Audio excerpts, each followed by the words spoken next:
Good morning. It's 8:32. Let the record reflect that this is the Economic Development Committee meeting for Wednesday, August 6, 2025. And in attendance is Councilor Burgess, Councilor Weilein, and Councilor Moe. Item 2 on the agenda is to consider the minutes of the April 23rd, 2025 Economic Development Committee meeting. Any questions? A motion to approve them? I would move to approve. Second, Weilein. All right, all in favor? Aye. Aye. All right. Item 3 on the agenda is a presentation for Think Iowa City, but we're going to change the order of the agenda a little bit and have Rachel present the Arts Alliance feasibility study first. Okay, good morning, councilors. So as you know, each year you have traditionally or historically awarded funding to certain arts and culture organizations through the Economic Development Committee. So because of that, we wanted to just give you an update on the Arts Alliance feasibility study process that's happening and kind of where we're at and what those goals are. So this will just be pretty brief, but I want to keep you informed and allow you an opportunity to ask questions. So the study is sponsored by the Iowa City Downtown District, Think Iowa City, and the City of Iowa City. They hired Group Creative Services out of Des Moines, who's worked on several other arts and culture master planning type of projects throughout the state of Iowa. And the goal of the study is to really evaluate the need for an Iowa City Arts Alliance and identify what those risk, opportunities, and factors for success would be with an alliance, what the organizational model and structure of an alliance could look like, funding strategies, membership criteria, who's kind of in, the proposed scope of activities and services that an alliance would focus on, and then a roadmap for the next 5 years. If an alliance were to be formed, what are those initial operational needs and priorities it would tackle? So this is who's all on the steering committee, a nice representation of different arts and culture stakeholders in the community. I think what's notable about this group is that many of these have been involved in kind of past iterations of this effort, or this conversation at least. So they all kind of have that context. But I think this time, because of the study and all of the buy-in, it seems like there's more significant momentum and buy-in. So the phase 1 interview list was very lengthy. I couldn't list it all here, but in general, it included economic development and local government partners, potential donors or active donors in the community, individual artists. There were 16 other arts and culture organizations who were not represented on that steering committee. So everything from large, well-funded, like the Stanley Museum, to smaller, venues and more underground organizations. There were several other just arts supporters, advocates, and stakeholders on that list, and then 11 nonprofit groups or foundations. So kind of the timeline that Group Creative provided in their RFP response, phase 1 was really focused on those focus groups, interviews, an online survey, and then some initial work with that steering committee. Phase 2, which we just wrapped up, was to work on identifying and analyzing the emerging themes that came out of that phase 1 discovery, and then kind of another steering committee check-in to help direct that. And then in phase 3, next, the consultant will be evaluating different scenarios and alternatives for an arts alliance, so including all those details I mentioned, like the funding, the structure, the scope, and then they'll bring that back to the steering committee to further refine. And then by phase 4, that's where they'll develop that final preferred scenario, refine, and create a final report that will be delivered to the public. So. And then I also believe they have a PR campaign that's included if an alliance were to move forward. So what this probably means for you, I think it's safe to assume if an alliance is recommended that municipal involvement will be requested. So what that looks like, have no idea, but there's a lot of, I think, intersecting conversations at this time, both at our funding levels here on the Economic Development Committee, your lost conversations, even TIF, anything like that. So not sure what to expect, but I think we can expect there will be some sort of ask for involvement with that recommendation. So I mentioned that phase two the phase two emerging themes is what just wrapped up. So these are just some of the main takeaways that came out of that phase. So the guiding principles really focused on collaboration over competition, the preservation of kind of individual artist and organization autonomy, not just one organization that's making decisions or setting rules. Inclusivity and accessibility, making sure that if an alliance is formed, it is very action-oriented and it's nimble to respond to changing needs. And then what's really important to the group is that it has professional staff leading the effort, not just committee-led. Some of the priorities that came out of the first couple phases for the Alliance to focus on would be helping to foster financial stability and sustainability for arts organizations and artists, enhancing more collaboration and connectivity between the different groups, being that unified advocacy voice when it's needed, addressing collective needs that all of the different organizations may have and could be better served with one, well-resourced organization helping to address those, building capacity for artists and organizations, again, promoting inclusivity and accessibility, and then ensuring that there's effective leadership and accountability at the head. And some of the concerns that the group and the consultant have identified just to be aware of as they move forward in this process, of course, starting too fast and too broad. They don't want to be duplicating existing efforts. They don't want to become just another organization, quote unquote. They, again, want to focus on that maintaining the individuality of members.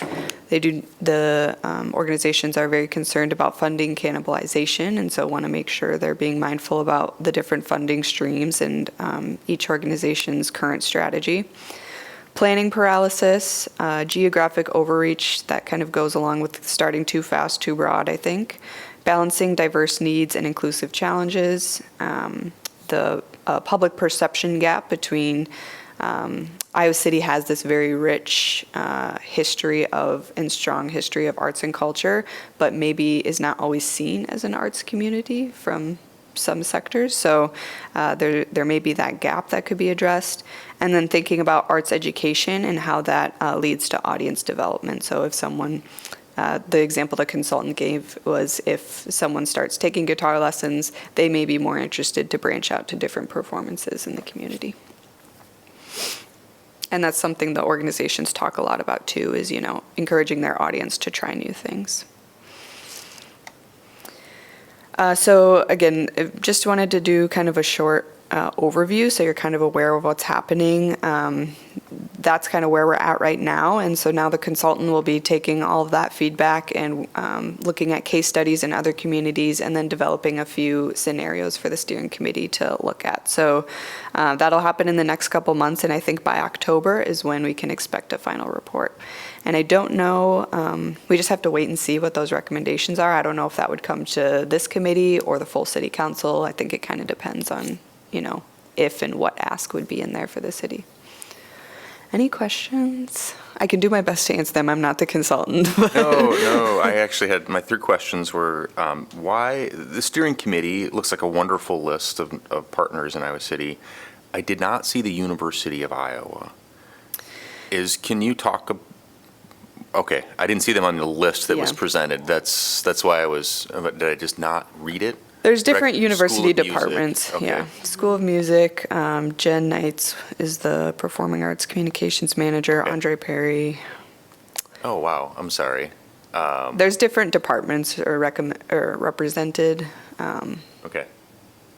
And I'm curious, they have their own internal sort of arts mechanisms that they use to promote Iowa City as a destination. I'm curious, how our local arts organizations interface with them or interact with them. With the university partners? Yeah. I mean, they seem to be a lot of the same people. As somebody who attends a lot of events, I see a lot of overlap between both attendees and the people sometimes even performing or maybe instructing. I'm sorry that I missed the fact that there are 3 names on here that are associated with the University of Iowa, but I'll move on. Sorry. The other thing I wanted to do is I had a question about was addressing collaborative needs. And I'm curious to learn more about what those collaborative needs are. Is it like fundraising or administrative needs, or what were some of the needs that were raised as the highest Yeah, I think priorities? those are both good examples. On the fundraising aspect, they talked, again, a lot about just maintaining what their existing streams of fundraising are and not overreaching in a way that would, some of these organizations, a majority of their budget relies on Donor support. donor support. So just being mindful of that and kind of going forward, again, I think as these different scenarios are developed, it will help us identify what those initial funding needs are, and maybe it's one big kickoff campaign, maybe there's not a campaign at all. I think we don't know that yet. So that was one topic of conversation, but I think some of those administrative or benefit sharing is another examples. One of the steering committee members gave an example of a recent conference he attended, and they shared, I can't remember what it was. It may have been like human resources support of some kind, and the cost savings was kind of staggering for what they had. So I think that's another example. Okay. And then the last question I had was, I noticed that under emerging trends, communicating with art, public perception was listed as an emerging theme. Do you know, was there a lot of conversation about how this group, would the Arts Alliance have a responsibility for communicating why art is good for community building and economic development both? Or is that's what I read into public perception? Am I on the right track of that's what they mean by public perception? Or is it more just marketing us as an arts destination? I think it's probably both. The kind of making the case for the economic and community benefits maybe would fall more under that advocacy pillar, Yeah. but not necessarily. There's overlap. But they've both been topics of conversation. Okay. Where they fall, I think, doesn't matter. On the question of this group and our annual funding relating to arts organizations, can you say a little bit more about what you envision this process and how they might work together? Like, is there, instead of the individual, grants, we are thinking it may be something different? Or have we gotten that far yet? Yeah, I probably don't have a satisfying answer. I don't know. Like, I'm curious to see what the consultant brings because I don't know what's out there and what those models will look like. But that may be the case. I think because of the timing this year, we won't get that final report till October. We may kind of, again, need to move forward at status quo.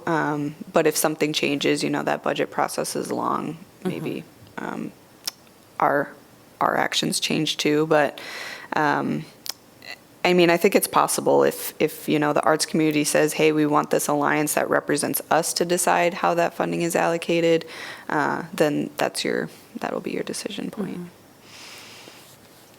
I think just pulling together a few different themes, the question of, so the shared services issue, like the HR example Yeah. that you gave, Rachel, I think there's a lot of conversations that are happening, and I think the Greater Iowa City, I don't remember the name of the program, but the business support hub that's being activated certainly can play into that. Do you know if the consultant and the group are already thinking about like how, I guess where my brain is going is when you have additional efficiencies, that often translates to, we don't need as much money anymore. And then, it can actually have sort of the opposite impact that people might be hoping for. Is that something that's been raised? Do you know? Well, we had this a bit of this conversation at the last steering committee meeting, and the angle was actually more like if we're cost savings in these areas, then perhaps impacting our fundraising doesn't matter as much. And so then we can fundraise as a collective more for new and different or expanded things. And then my last question was just, do you know how the X Marks the Arts sort of branding initiative relates to the Alliance question? It hasn't, I mean, I imagine it would be integrated in some way. So as you may know, the state eliminated the cultural and entertainment districts, including Iowa City's. So we will continue to advertise as X Marks or brand as X Marks the Arts for now. That group is kind of where some of this That's where I'm seeing a lot of began. overlap, yeah. So you'll see a lot of the same people in those groups. And I think right now, really X Marks the Arts is focused on the Arts Alliance feasibility study. That makes sense. Thank you. Any questions from you, Councilor Wyline? That was going to be my question. Okay. Well, we'll certainly keep you updated as it moves forward. Would love to, have the consultant present or something, but like I said, we'll have to wait and see what those recommendations are and if it makes sense to go to the full council or just this group. Yeah. Thank Great. you. Thank you very much. Okay. Well, should we step back to item 3, the presentation of Think Iowa City's new strategic plans? Welcome, Josh Schoenberger from Think Iowa City. Thank you. I'm happy to answer any of that Arts Alliance stuff too. We pretty much funded the X Marks the Arts campaign, so it's an important study that's taking place. We actually created an alliance when I first got here, and it ran very, very strong for many years, but it started to deteriorate when leadership in the arts and culture organizations at that time in the corridor either retired or moved along, and it got handed down to middle management, lower management, who wasn't quite as maybe experienced or versed in some of this vision and this strategic doing. So it's great to see we're back maybe heading up a hill versus going down a hill on those sorts of things, and doing it just in our community as opposed to trying to go a little bit too far maybe with Cedar Rapids area. So thanks for the time this morning. I know I was just here a few months back in April giving an overview of the overall organization, Think Iowa City and the Iowa City Area Sports Commission, and we recently finished off our strategic plan for the next 3 years. We kind of got into doing 3 years, and really it's almost like a 1-year strategic plan with the state of what the world looks like and who can really predict in 5 years. So we really focused on the priorities and needs of the coming 18 to 36 months to see where our area, our resources, our area of influence can be directed to best serve the overall community. And so we involved close to 100 people involved in this process. I know several council members were involved in our breakout sessions and with our board and our community, and ultimately led to the ratification of our strategic plan, which took place at the very end of June. We're in the process right now of meeting as a staff and an operational team to sort of actionize these strategic plans and put them in our annual work plan and business plan efforts, and start to move the needle on these priorities that have been identified for the overall community. So before I just kind of outline some of those strategic initiatives, I wanted to just touch on a few of the slides I presented back in April. Do I click that, or I do the mouse here? I'm sorry.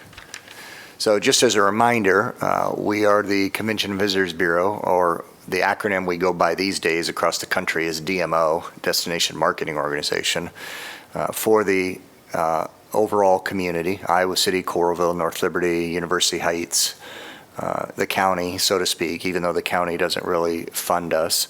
They don't have hotels. We're largely funded by hotel motel tax, which was created many, many decades ago, and it was actually passed here in Iowa City and Coralville in 1979, 1980. So there's an additional 7% tax that goes on hotel rooms by state law. 50% of that tax has to be spent on tourism efforts, quality of life, and 25% of that, actually in Iowa City, it's about 23%, goes to fund our organizations. In Coralville, North Liberty, and University Heights, it's 25%. The 2% difference there is an arrangement that was done to build the Hilton Garden Inn and Element and a bit of a hotel motel tax rebate to spur development on Hieronymus Square many years ago. And that has a sunset, I believe, in the next 5 years or so. So our organization is primarily visitors, putting people in hotel rooms, bringing folks to the community for economic impact, short-term economic impact, as opposed to my colleagues there sitting in the audience, in the big audience today, who are from greater Iowa City, who are focused a lot more on long-term economic development efforts, business recruitment, retention, those sorts of things. Oh, sorry, mouse. I gave this slide. If they believe you've seen it, I'm happy to go through any of this again. We have a board. Mayor Teague sits on our board by our bylaws. The mayor of Iowa City occupies the seat on our board of directors. So we have a council member from each one. Actually, they rotate through the executive committee. Our current chair is Jake Moore, who's a leader with Green State Credit Union, and Mayor Foster is actually in line to be the chair next year. Staff and all of these hotel motel tax, obviously goods are spent dramatically in Iowa City and Coralville. And we're actually pulling together all the data right now as it relates to lost, because a huge chunk of the lost revenue is going to come from visitors. Over $680 million was spent last year in Johnson County from visitors. So a substantial amount of tax revenue coming in and paid for by people that don't live here. So just into the strategic plan here, and I can go through all this, and I'll be happy to leave time for questions and answers here. But really, as I mentioned, we did quite a bit of surveying. We hired Zeitgeist or DMO Pros, who have done many strategic plans for organizations like ours. They're based out of Wisconsin. They're largely run by very long-term and respected CEOs that started their own company about 25 years ago and have done many of these. They've been involved in our organization's strategic plan in the past. And really, when we asked them to move this forward, it wasn't about creating something new. It was more about coming in and checking the oil and finding out where the community sits today and where the priorities are. There's been many times councils and community leaders have appreciated our nimbleness, particularly during COVID, because we can move a lot more quickly and fastly and organize groups and efforts to respond to community needs in a week, as opposed to government, which has to move a little bit more slowly. So that's really what we were asking the leadership of the facilitators to do here, was to do a bit of an oil check and identify where there are other needs our area of influence and sphere can impact the community for the greater good. At the end of the day, we are responsible for sustaining and growing hotel motel tax for the community, and we're the one entity that receives hotel motel tax that actually does that. And so it's obviously becoming a more and more important revenue stream for cities, particularly in our area, for those funds. So we take our responsibility strongly in sustaining and growing that fund for each of the cities each year. So as we work through the strategic plan, there's just 3 or 4 goals that really rose to the top. The first one is obviously the one that continues to be there, and that's to advocate for continued destination enhancing development. I should say the first 3 or 4 pages of this packet I put in front of you, and Jeff, I've got another one. I've got 3 other copies if you and Katie and Mackenzie want to take these 3 extra copies, or pass one down over there as well. I guess I could pull it up on the slide, too. We have it up here. Yeah, I'm sorry. Yeah. Yeah, these first pages just give a little bit of backstory. I think the second one is important to note. I can't read that. Our strategic plan pillars will continue to remain the same. Innovative sales and marketing, all the efforts that we do for securing conferences, securing amateur sports. The bread and butter business of hotel stays is first and foremost our priority. Authentic placemaking. identifying areas that we can continue to support, particularly communities, whether that be Iowa River Landing in Coralville or Centennial Park in North Liberty or Riverfront Crossings or the downtown district and the SMID. These strategic investment districts that the Greater IC, and playing a support role to that strong leadership team, Lost, supporting and campaigning on those efforts. To all of that ties into placemaking and what makes our community great. Intentional community engagement is our third pillar, and really just making sure that we did a better job in letting the community know who we are and what we do. That's not something we were great at 10, 15 years ago, because we, quite honestly, just didn't seem to care. We only cared about the councils and the leadership knowing what we do and that we're making a strong return on investment. But the more and more we've been able to community engage, the more and more opportunities arise. A perfect example of this is the African Folk Art Festival, which, because of who we are and what we do, Sunday and his team came about 8 weeks before their festival last year, which gave me a little bit of a heart attack that they wanted to put on this amazing festival. And I'm like, this is not going to work. We took a flyer and were their major sponsor and provided them some resources. And I think it was the highlight, coolest festival of the year last year. And so doubling down on that again this year. But those all things happen from intentional community engagement. And so we'll continue to play a role there in all aspects of our community. And then obviously sustainable organization. We need to make sure we have tools and strategies in place for the long term. The very last section of the strategic plan is succession planning, which is really good because I'm not going to be here forever, and I've been here a little while, and I see the end of the horizon at some point. And I need to make sure it's set up for continued growth and sustainability.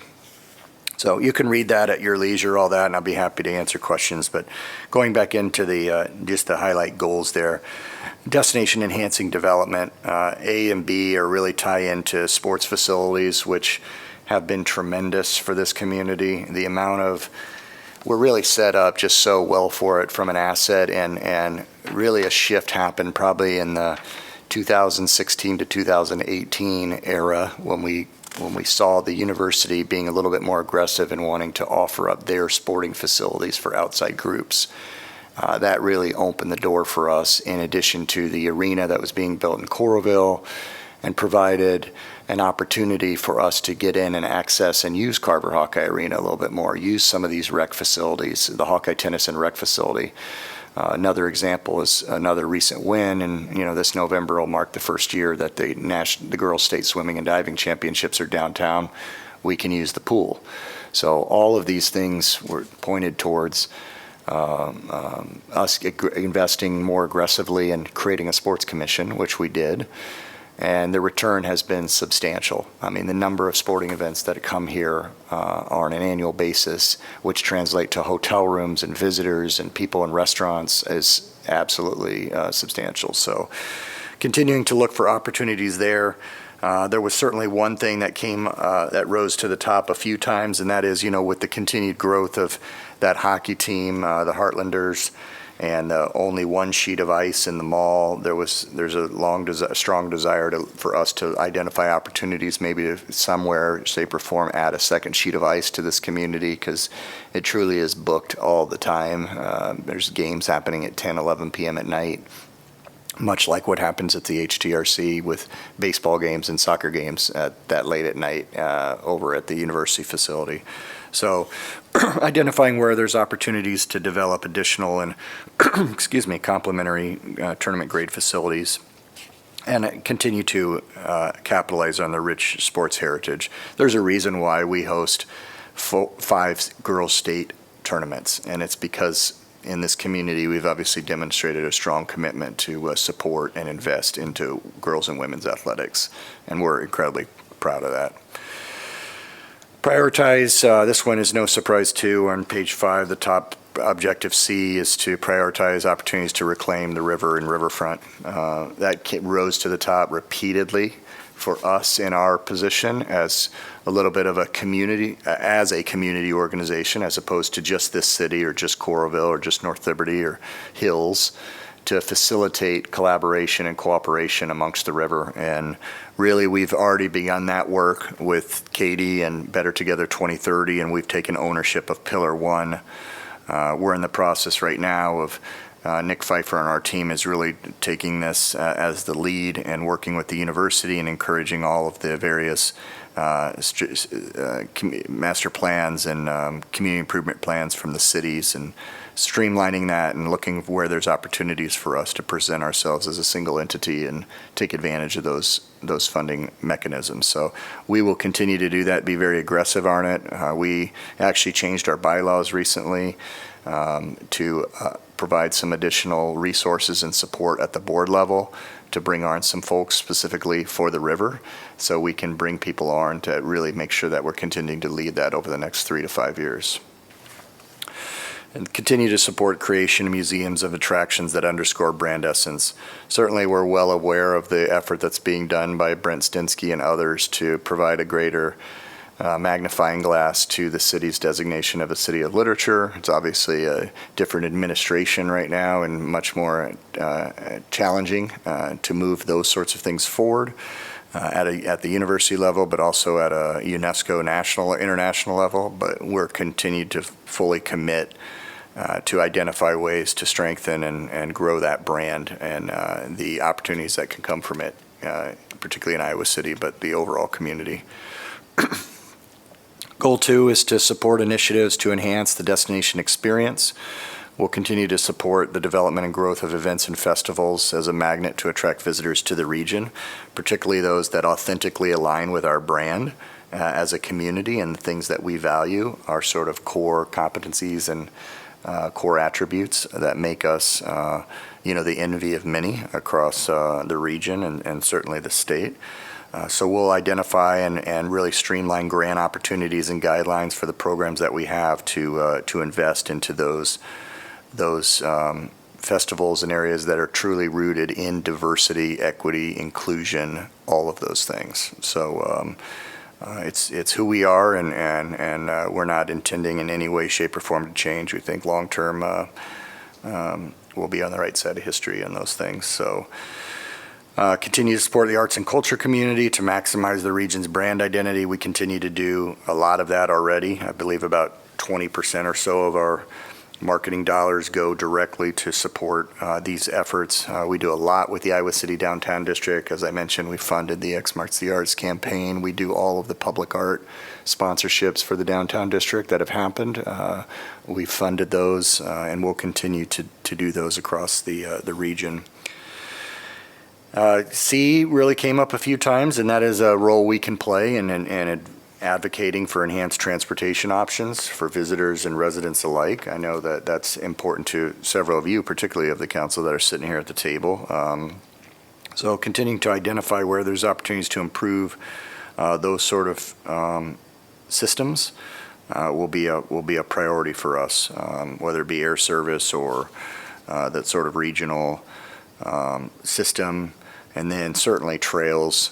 One of the things that's a real priority for us that we have on our wish list that we've had for a while is to continue to work with the Parks and Rec departments to streamline the signage and wayfinding amongst all trails in the community to where it all looks like a single system, and really the only difference is when you're in one particular city, maybe the colors of the sign change. But it'll tell you if you're in North Liberty that you're 2 miles or 3 miles from Iowa City and vice versa and things like that. Continue to support enhanced destination experience throughout the region. Obviously this falls into line with like what's happened in Iowa River Landing with the Riverfront Crossings District, with South Assist District, all of the good work that's again happening at the strategic investment districts. I believe the third and final meeting of that is today. Iowa City, right? Coralville, yeah, yesterday was Iowa City. And what's that? It's all blending. Yeah, they're all three, they were back to back to back. So we'll continue to play a role that's needed there, and a strong support role to the good leadership of Nancy and Katie and McKinsey and their team. Our second goal is to develop organizational excellence in capacity, I should say our third goal, we'll continue to communicate our role and the impact of Think Iowa City to residents. This again falls into that intentional community engagement sort of bucket, really getting folks to better understand what we do, the impact we have, and how we can be accessible. So when you have ideas, or for whether it be for development, we certainly have been proven to be able to play that connector role between residents and communities and leadership like yourself and organizations that really drive those particular initiatives. We'll continue, obviously, responsibly to investigate opportunities to grow our budget and capacity and continue to provide additional resources to the programs and individuals that we serve. And then the last one, as I teed up earlier, was we'll make sure that we have, over these next 3 years, this very strong succession plan for not just my position, but really our leadership position. We have really strong people. I believe you know probably most of them that are our senior leadership team, we call it our SLT, and they're younger than me. No, some of them not as younger, but they'll be. We'll make sure we have succession plan and the proper protocols in place for when it's time for them to move along or do something different as well. So we'll keep them certainly as long as we can for the community. That's very quick, as fast as I could go on it. I didn't want to take too much time. I know we're already at 9:10, so I wanted to make sure I leave plenty of time for questions either on this, or I could go back to the other slide and just some of the history of this past 12 months, what we've been up to. Sorry. I'll speak into the microphone. I was wondering, you mentioned earlier, and this is just a curiosity, what metric do we use how do we know that people from out of town are the ones spending money? Is it like credit card stuff? Yeah. Is it like, what type of data are we looking at? We have actually quite a few tools that we measure that with that are software applications out there. We are able to get credit card data, and Okay. we basically take out the zip codes that are located in Johnson County. So we consider somebody from Marion a visitor. Yeah. That's coming down here and spending dollars. So there's various programs. Monica and our team works closely with Evan at Greater Iowa City that can pull this data and get exact expenditures from people that don't reside in this community. We also use, I refer to it in its simplest form as like a Big Brother cell phone technology. It's called Placer, which really identifies if you stayed here and you have a cell phone that has any app that you haven't turned off tracking. Mm-hmm. We're able to see that you don't reside in this community, and if you came to an event, so to speak, like Girls State Volleyball or Girls State Wrestling, or when we do it at Girls State Swimming and Diving, once they're here and they don't reside here and we're able to capture their data and they're at one place for, I believe it's 10 or 15 minutes, we can start tracking them. And when they leave this HTR Suite Swimming Diving, we know where they went to eat in downtown Iowa City or what hotel they're at. Yeah. And that's really good intel, because for leisure marketing and some of those things, we're able to identify where our strong markets at. People coming from Des Moines, people coming from Madison, Peoria that are spending a weekend here. So there's a number of tools, particularly on conferences and sporting events. We track that data really, really good, because we know there's 420 people signed up at this conference. We know exactly how many hotel rooms they have, what the rate is, and we have other algorithms that tell us what their visitor spend is, what their average spending are in food, their party size. Anytime you want to come over and really deep dive nerd out with Monica and data, we'd love to have you come over. That would be awesome. You could see it all. Because I feel like, with the conversation with Lost coming up, like that'll be essential to education. Yep. I feel like people want to know how much, they'll be benefiting from other folks from out of the community. Yep. It's just a huge part of the equation. So, I would love to come nerd out with somebody over that data.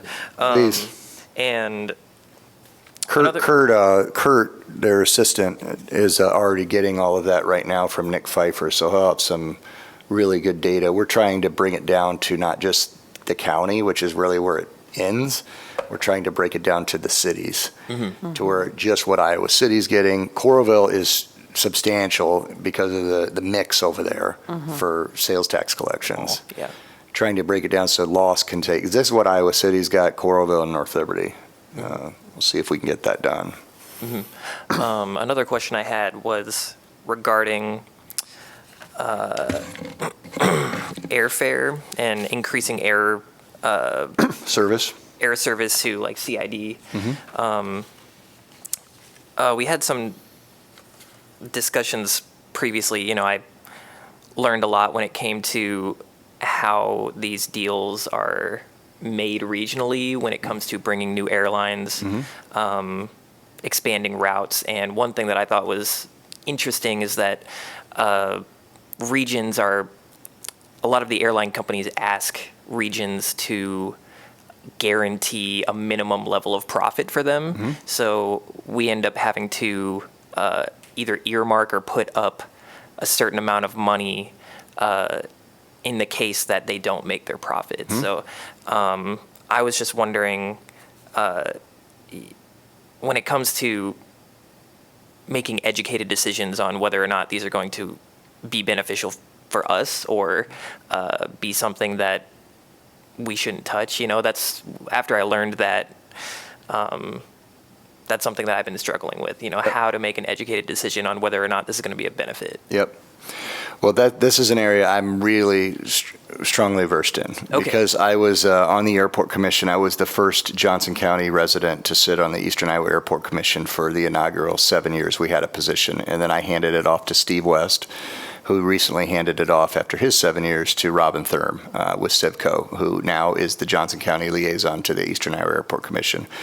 And so I'm very familiar with how the process works. And it really started back in my time, which was when Cedar Rapids Airport was getting their butt kicked by Moline on rate and fares. And it was largely because they had an airline down there called AirTran, which was being subsidized annually with a check from John Deere to keep the rates low and keep that airline, low-cost area in Moline, which was causing a big problem for Cedar Rapids. So then the mayor of Cedar Rapids called and said, we're getting our butt kicked. We need Johnson County to recognize that we're an Iowa airport, not fly out of an Illinois airport.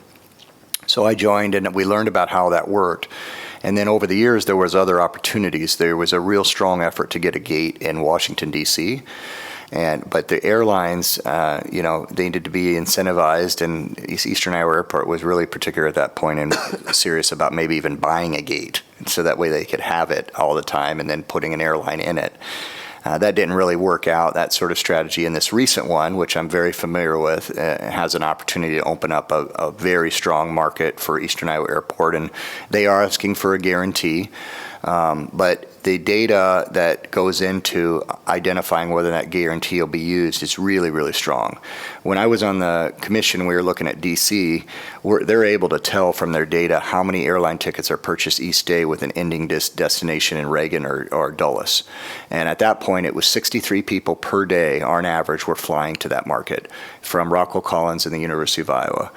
And I remember that, and we looked at the guarantee. We're like, well, we have a couple years' worth of history saying there's over 60. That's more than enough for a plane. We feel pretty confident in the guarantee. They've done that recently for this new market, which they're keeping quiet at the moment as to what that destination is. We're familiar with the city's ability and university's ability to invest in something like that. So that's where organizations like ours come in to play that role. So we actually, along with Greater Iowa City, our two organizations have made the commitment on behalf of Johnson County, as well as a couple private sectors, to put up a little bit of funds for that guarantee if that market were to come to realization. And that's where I think our role is as economic development leadership, and really digging into that and knowing from the business community, from the public community, those destinations, how secure that guarantee is. And if they don't need it after that 2 years, we'll get our money back. But if not, then it's a great investment for economic development to be able to go to a very tier one city direct from Eastern Iowa Airport. Mm-hmm. Yeah, and it's kind of also was fascinating to me that it's, not, they don't ask specific towns, you owe us this much, you owe us this much. They just kind of say for the whole region, we want this much, and then it's up to us to decide how much we want to give. Right. So it's kind of like a joint discussion. Yeah. So part of me was, I would like to figure out our data, what we would be able to figure out from the routes, if we could figure out if the specific routes, trying not to say the route publicly, how much would be a fair amount for us in Iowa City? Like, how much does Iowa City itself, not Coralville, not North Liberty or Cedar Rapids, think that we are going to benefit from this? Yep. So how much would be fair for us to contribute? That's the equation I'm looking for. Yeah, and I think, I don't know that I have an answer for that, other than I know that the university was looking at the same thing, because obviously the university, first and foremost, would be the primary user of that, followed by the citizens, which Iowa City, certainly there's some business, but it would be primarily leisure. And then what is the investment to a leisure fund versus a business economic development fund? There's definitely a difference there in terms of investment from leisure quality of life to business economic development for things like that. So I think they're in a good place right now. I mean, certainly Mackenzie and Katie could speak to it as well, but I think we're on a really good path there, and they feel confident they've got what they need from our two organizations and some of the others we've aligned them with, like CIVCO and Robin, who's their commissioner. Okay. Thank you very much. Yep. And I like what you're onto there about what's the fair share for making this good thing happen, this thing that it does have a sustainability dimension. I know every time I go on Google Flights, it tells you how much carbon you can save by doing a direct flight rather than flying to Denver before you go to DC or whatever. But I like that thinking of, like, what's the fair way to make this happen? Yeah. I wanted to talk about Objective-C because that's what I do. I talk about the river. You do. No, obviously this is a strategic action, or a city's strategic plan, pillar one of Better Together. And it's complicated.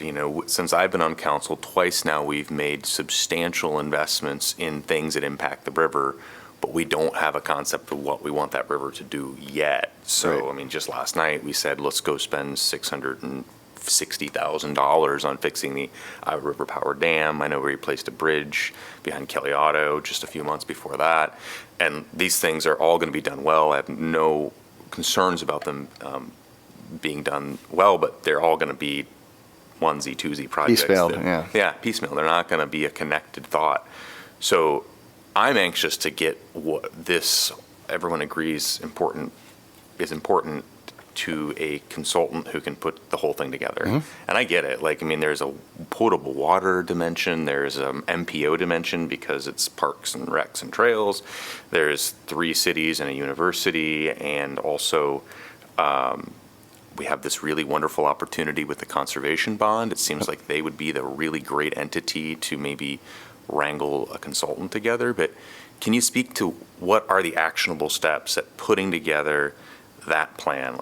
To me, unless I'm wrong about this, there has to be a consultant who can talk to all of these complex issues and bring it all together and come with a shared vision. Yep. But I don't think anybody's actually made that step yet to get that consultant. How do we get there? I think, quite honestly, Josh, I think you just outlined it.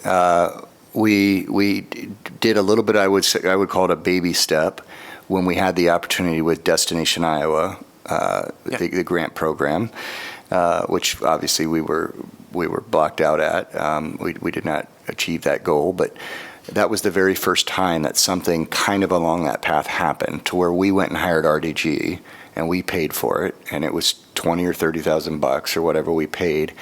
But really the end product at that point was just to put together a single document vision that was that outlined all of the little dots along the river, and it showed it as a community plan, and it was like a pedal paddle proposal. Yep. And it outlined what's happening in Coralville, and then when you dip into Iowa City and you hit the university and you go back into Iowa City down to Hills. But it was the first time that it was done, and we outlined all of the projects, the state, how it could be funded. That needs to go 5 steps further to really put together a plan. And then I think we need not that we need another committee, but we need another committee that's made up of the various jurisdictions that really are charged with shepherding this, and in our plan, tasking us, and it's been said to us very clearly through the strategic planning process that this is a priority, and it'll be incumbent on us and probably our partners at Greater IC to lead this on behalf of the community, not just the cities, but the entire community. So I know that Nick is anxious to get rolling on this. We just ratified it in June, and I know how passionate you are about the river, particularly, and also the dam. And so I think that just has to happen. And so that'll be the steps we take in the coming months and in the coming year is to build out that plan, and we'll find the funding to do exactly as you're suggesting. Does the city have a needed investment in this financially, or is this a county or a Think Iowa City thing? I guess I'm asking is, should our budget that's being built right now have dollars specifically saying it's in our action plan, we're going to spend money on this? Or is that something that's already covered by, again, the conservation bond seems like an obvious opportunity? Yeah. I think, to be honest, it's to be determined. I think when you look at the plan and the scope, we need to get that solidified very quickly and understand what the need is. And if it's $50,000, $100,000, I think there are ways at which we can fund that. And obviously, if we run shorter, we need some support. Piecemealing that out amongst 3 or 4 cities would be a small sliver in order to get that comprehensive riverfront plan. So, I don't know that I have that answer right now, Josh. We're going to have to solidify the scope with folks like you and obviously your peers at the other 2 cities. Sure. No, thanks. I'm just going to keep I know pushing you on are. it. I love it. And trust me, I've told Nick Pfeiffer, make sure Josh Moe is in every one of these meetings.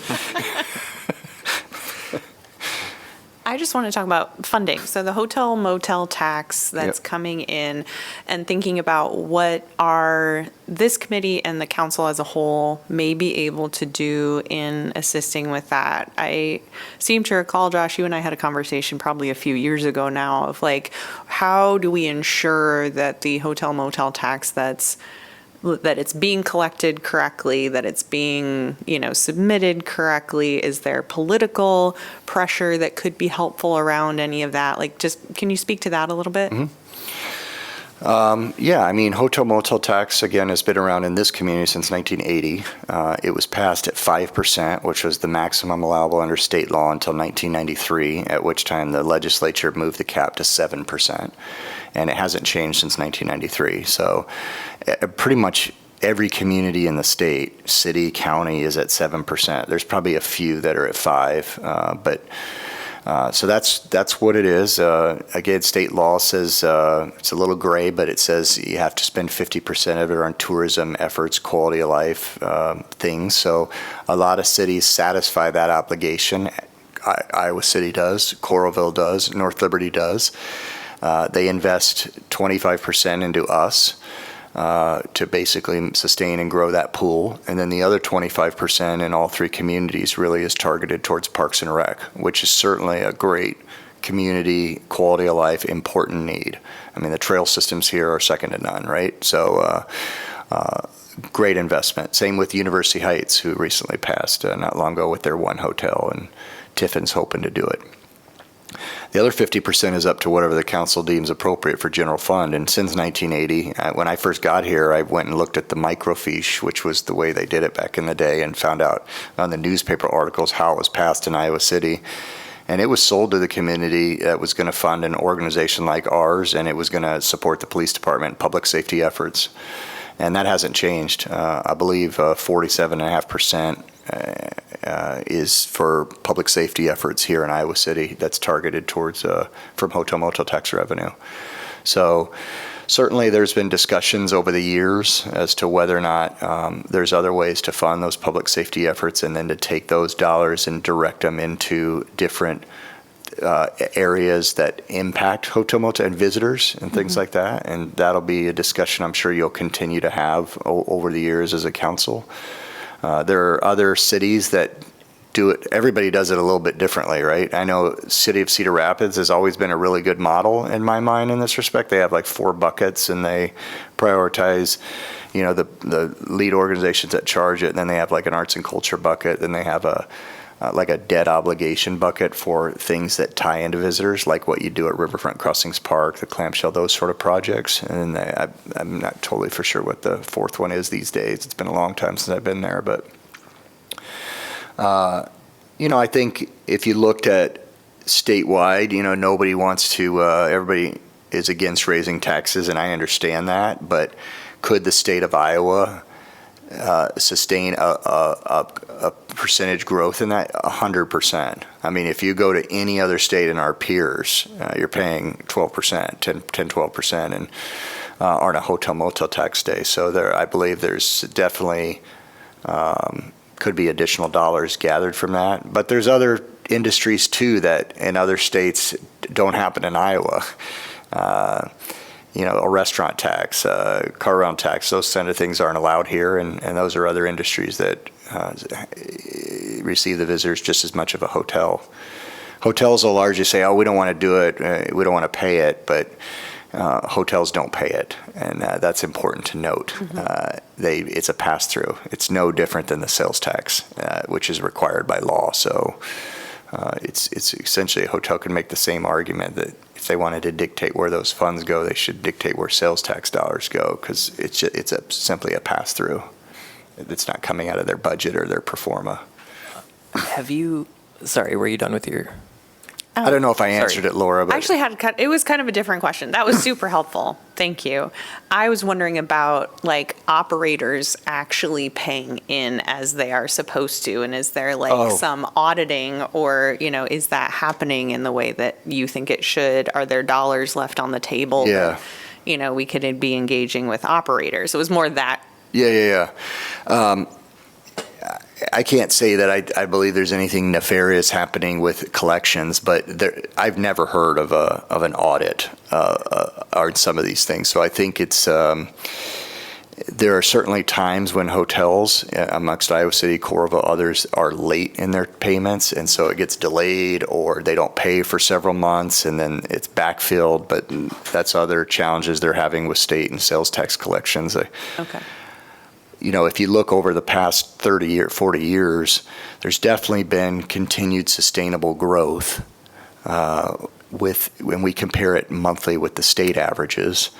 And so I think everything, again, I don't have no reason to suspect that there's any wrongdoing. I think the challenge came in a few years ago with Airbnb towards how are those working? Because that's required.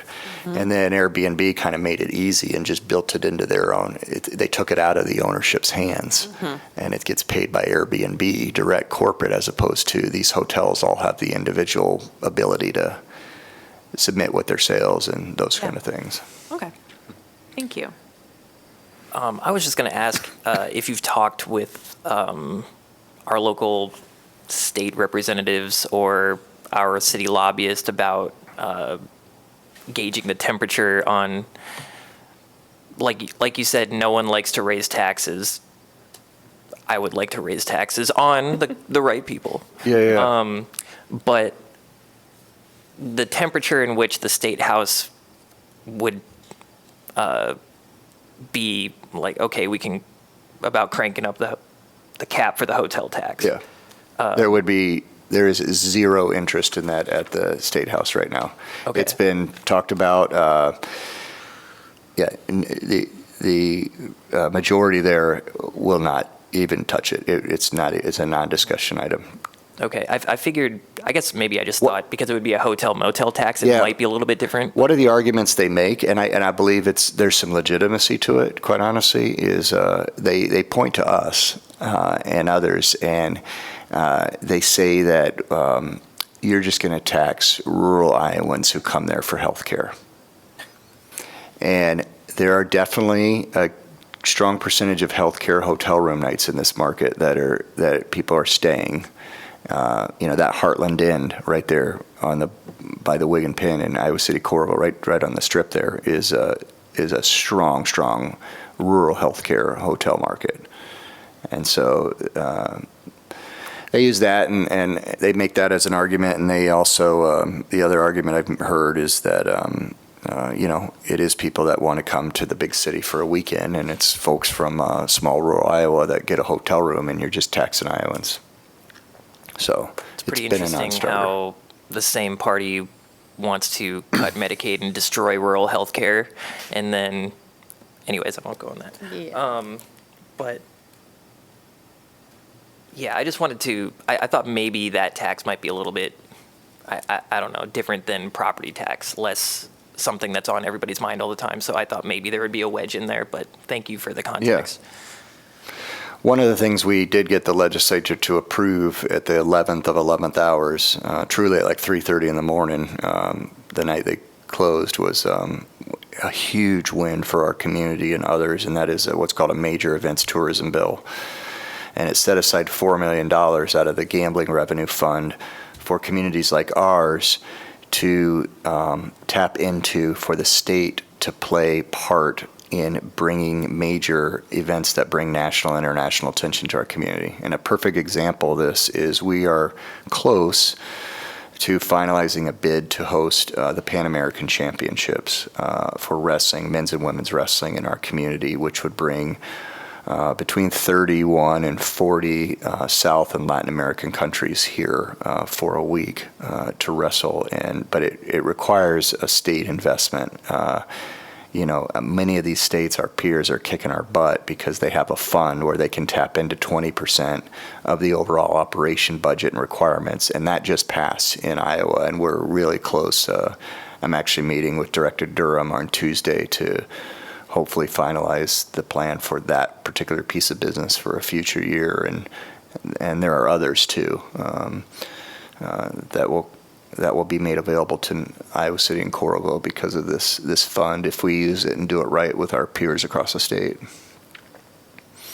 Wanted to ask about the enhanced transportation options. I know we were all very interested and excited with the potential pop-up metro that never materialized, and that's okay. The goal is to keep working towards that goal. What's the next thing? I mean, do we just continue to talk about rail, or is there maybe a different or innovative thing that is being investigated that could be a different way of thinking about transportation that isn't the train? Or is it really just let's keep trying to make the train happen? No, I think being innovative and identifying all areas of opportunity are going to continue to be our priority, particularly in a strong cycling community where we can continue to advocate for bike lanes and all those sort of needs. But, there's actually an appetizer that Katie could speak to that her and Nick Pfeiffer on the rail are looking at they have a meeting again, and it sounds like Alliant is open to exploring it, to do at least start by using the rail for those recreational pedal car situations that you see over in Boone. It sounds like they're a little bit more open to maybe starting there, right? And then baby steps. But really, I think our organization, Josh, too, is that's very much a support role and how we can help resource and make connections. It's probably not, of all the things listed, in our total expertise to lead on those things, those discussions. Thanks. Laura, wasn't it you who told me about, what was it? Was it Portland or Seattle's extremely cheap gondola? Yeah, I think I forget what the public university in the city of Portland that has the tram that goes above. The sky ride or whatever they're called. connect Yeah, the health campus with another part of the city. there's actually a drawing, I've seen it somewhere, of one from Iowa City along Highway 6. Well, when we're looking at, Somebody however drew many one day. tens of millions of dollars we're going to put into the Burlington Street Bridge, Yeah. it's something to think about. And if you've ever walked up that hill from the river up to Law College or anything, Yep. you'd use one of those. All right. Yeah, Anything else? I'm okay. All right. Well, thank you very Yeah, much. I thank you appreciate the three very presentation. much. All right, let's move on to item 5, staff updates. Anything, Rachel? All right. Item 6, old or new business. I just wanted to ask Rachel, something we talked about, maybe, I don't know, time all runs together. Engaging this committee with developers and builders on just as some listening opportunities, some, connection opportunities. I think we've all been having at least I've been having an increasing number of conversations with folks who seem really kind of in a place of believing the city of Iowa City is like anti-growth, anti-development, anti-building.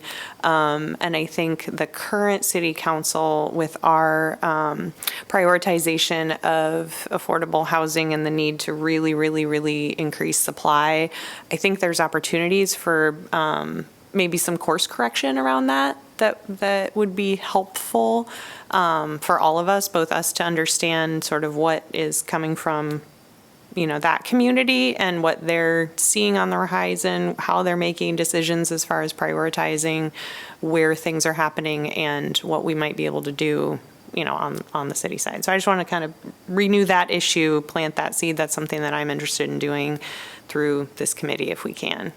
Great That's great. suggestion. Great timing. I've just talked to Melanie Bimson with Greater Iowa City, and we talked about the same thing. So we're going to put our heads together, talk about what we've been hearing, and then we'll figure out how your committee can slot in. Great, thank you. I was also just wanted to put out there that I've been thinking a lot about the Sycamore Mall area, and am very much looking forward to and hearing good things about the progress that's already been made. So I'm just looking forward to that. Nothing else, look for a motion to adjourn. Move to adjourn. Second. All in favor? Aye. All right, thank you all. Have a great day. Thank you.